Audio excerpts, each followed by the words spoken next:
人呢一生最令人寒心嘅，從來都唔係歲月老去，而係半生付出，最後換嚟一場理所當然嘅捨棄。好多人都好熟悉演員羅蘭，但係就好少有人知道佢坎坷嘅一生。佢係香港資深女演員，港片黃金年代鬼后， TVB 老牌綠葉，從影70餘年。佢本名盧燕英，年少嘅時候原本出身富貴，父親係香港執業律師，名下仲有唔少嘅產業，早年家境十分之優越。母親帶有混血嘅血統，性情溫和，原本安穩富足嘅人生，偏偏遇上咗戰亂動盪，家道快速衰敗。咁當時有人就勸羅蘭嘅母親，不如將年幼嘅羅蘭賣俾人哋，起碼可以放小朋友一條生路，唔使跟住監生餓死。但係羅蘭嘅母親堅決唔肯，佢硬住心腸話：我唔會賣，如果餓死，我哋兩母女一齊死。後來到咗羅蘭媽媽離世嘅前幾日，有一日晚上，羅蘭清清楚楚咁樣見到婆婆一面唔高興咁樣坐喺度夾住自己。嗰個時候佢仲懵懂，根本冇能夠領會預兆，冇醒悟過嚟。生活一落千丈，早早就被逼輟學，小小年紀就踏入咗娛樂圈謀生。一世人睇透咗人情涼薄，亦就造就咗佢隱隱淡然嘅性格。喺一次偶然嘅機緣，佢陪住好朋友前往片場嗰度閒逛散心。劇組當時就臨時缺少配角演員，樣貌清秀溫婉嘅羅蘭被導演一眼睇中，臨時邀請佢客串出鏡。初次拍戲嘅佢，戲份簡單，台詞寥寥無幾，但係就順利攞到咗酬勞。喺嗰個物資匱乏嘅年代，演戲嘅收入係遠遠比打工更加可觀。日復一日默默沉澱，上年飾演小人物配角，一路摸爬滾打，辛苦打拼。26歲嘅嗰一年，佢被影視公司老闆賞識簽約，正式取藝名羅蘭，從此真正紮根演藝圈。往後數十年深耕熒幕，塑造無數經典人物。後嚟正式簽約 TVB， 一世人堅守演藝道路。對於好多80後觀眾嚟講，最熟悉羅蘭塑造嘅熒幕角色就係《神鵰俠侶》入面嘅裘千尺，分別出演過1983版同埋1995版兩個版本。佢演繹嘅裘千尺性情狠絕剛烈，為人陰險怨毒，性格脾氣十分火爆，向來都係有仇必報。一生遭到丈夫嘅無情迫害，身體落下咗殘疾，內心慢慢變得扭曲。平日裏面笑聲淒慘陰冷，做事手段毒辣，骨子裏面又有住極強嘅自尊心，滿心都係一生無法釋懷嘅恨意。佢喺陰陽路系列影片裏面飾演經典龍婆一角，氣質陰森神秘，眼神十分之詭異，講話嘅語氣陰陰森森，外表睇落去只係一個普通嘅阿婆，本身就可以通曉陰陽，預知吉凶禍福，身上同時有住悲涼同埋詭異嘅氣質，亦都係無數人記憶裏面經典嘅港片童年陰影啊！佢成日都喺 TVB 劇集當中飾演各類嘅惡毒奶奶，為人刻薄犀利，性格強勢霸道，平時就口多多又難搞，凡事又中意挑剔，好睇重面子，成日都刻意刁難啲家嫂，中意搬弄是非，將市井裏面嗰啲刁鑽蠻橫嘅奶奶形象演繹得十分鮮活，特別接地氣啊！喺回轉壽司裏面飾演靈異老婆婆，模樣就神秘詭異，人物亦正亦邪，早已經睇透世間生死。自身台詞就唔算多，但係整體嘅氣場格外強大，亦都係香港恐怖影片當中極具代表性嘅面孔。羅蘭早期就交往過一個圈外嘅男友，對方只係普通嘅上班族，身處演藝圈底層，一直都冇公開真實姓名。當初兩個人分開係因為羅蘭本身就好容易呷醋，心思多疑，仲中意時時查崗。曾經晚黑11點半打電話俾男朋友，男朋友嘅母親就話俾佢知人仲未返屋企。後續男朋友百般解釋，羅蘭始終都係無法相信，果斷選擇咗分手。30歲之前，佢經歷過好幾段嘅戀情，全部都係因為性格敏感、脾氣易怒、內心極度缺乏安全感，最後紛紛都走向結束。羅蘭呢一生一共拍過10幾次拖，真心付出嘅有2、3個。其中有一個台灣嘅翻譯，對方已經有家室，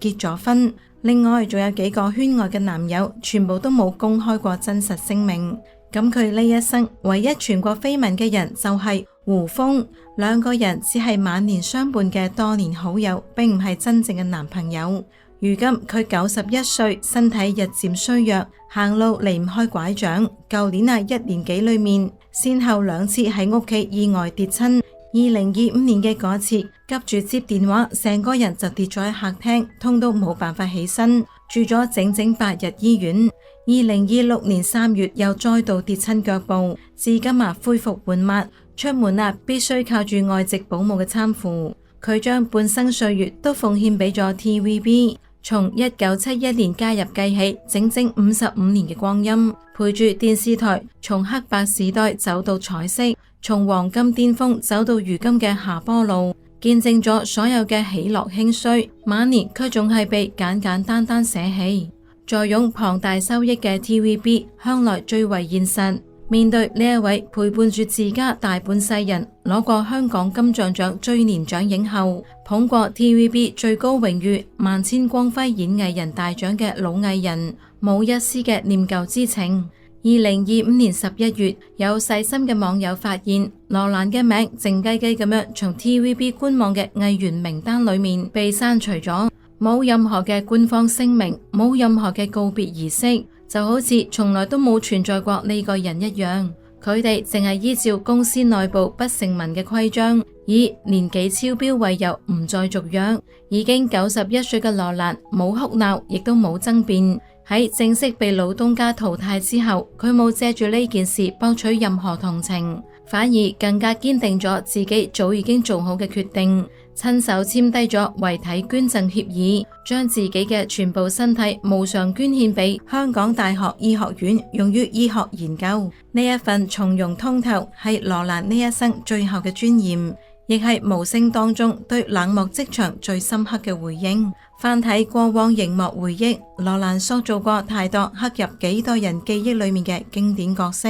佢係83版同埋95版神鵰俠侶裏面陰森怨毒嘅裘千尺，日後早核釘令到無數觀眾記到而家。佢係陰陽路系列裏面陰森神秘嘅龍婆，一個眼神就能夠令人背脊發寒，成咗幾多人嘅童年陰影。佢仲係 TVB 劇集裏面嗰啲刻薄刁鑽嘅惡奶奶，將市井裏面嘅家長裏短演得活靈活現。可以話 TVB 嗰啲年嘅爆款劇裏面，幾乎都有佢嘅身影。消息傳開之後，外界也各種猜測源源不斷。整整半年時間，幾乎所有人都以為係91歲嘅老人家身體唔好啦，無力繼續拍戲，先至選擇主動隱退。畢竟佢2次跌親嘅消息早就傳咗出嚟，大家都心痛佢年紀大咗，應該好好休息啦。咁面對媒體嘅不斷詢問，直到2026年5月26日，羅蘭動住拐杖現身電影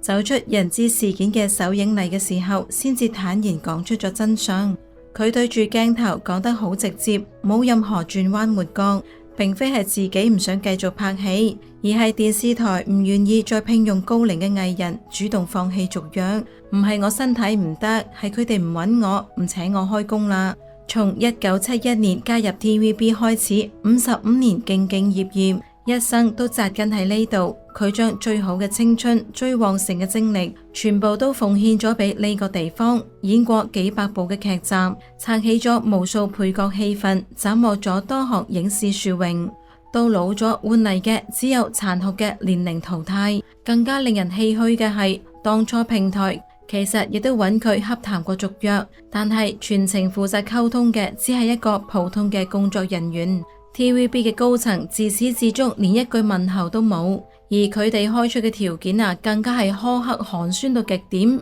所謂嘅1年1 show 合約，冇底薪，冇醫療保險，冇任何福利，全年淨係保證安排1次出鏡，總薪酬只有15000蚊港幣，換算成人民幣仲唔到13000蚊，甚至係低於香港嘅法定時薪。羅蘭睇清楚現實之後，亦就睇淡咗一切，唔再強求，淨係淡淡咁樣講咗句：薪酬太低，簽唔簽都冇所謂啦。一路走嚟，佢為電視台付出咗咁多，最終得唔到半點嘅尊重。網友們紛紛都戥羅蘭姐唔抵啊，鬧 TVB 太冷血太無情啦。唯獨當事人一直都係十分之平和。羅蘭從來都冇公開指責過 TVB 一句，亦唔願意借住自己嘅遭遇博取任何嘅憐憫，淨係坦然咁樣話俾大家知，一切都係正常嘅安排。電視台有電視台嘅規定，自己超齡啦，唔續約亦都好正常。世人都能夠睇到咗佢骨子裏面嘅善良同埋大度。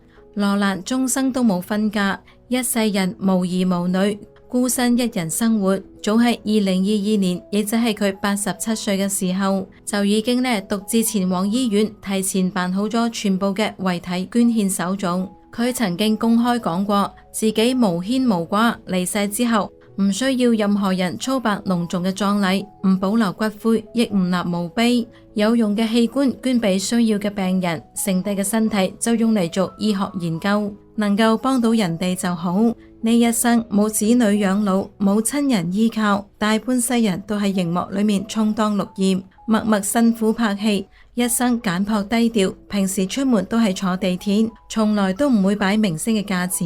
2020年武漢疫情爆發嘅時候，佢二話不說，靜雞雞咁樣捐出咗100萬港幣嘅善款。咁呢件事仲係後嚟被媒體偶然發現嘅，佢自己從來都冇對外宣揚過一個字。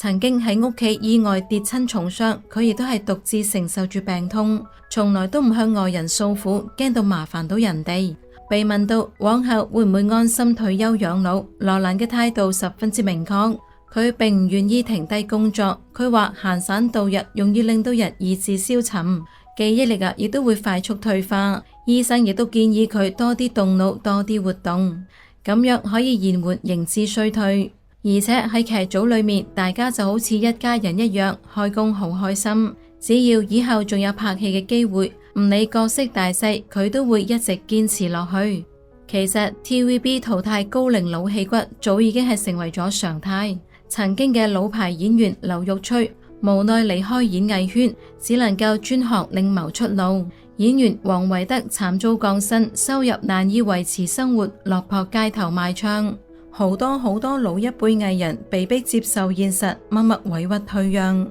只有羅蘭選擇咗最安靜嘅方式，坦然釋懷所有冷漠。大企業用制度磨滅半生情誼，佢就用一生善良坦然成全世間。蒼老單薄嘅身影靜靜離開咗工作半生嘅地方，唔糾纏唔怨恨。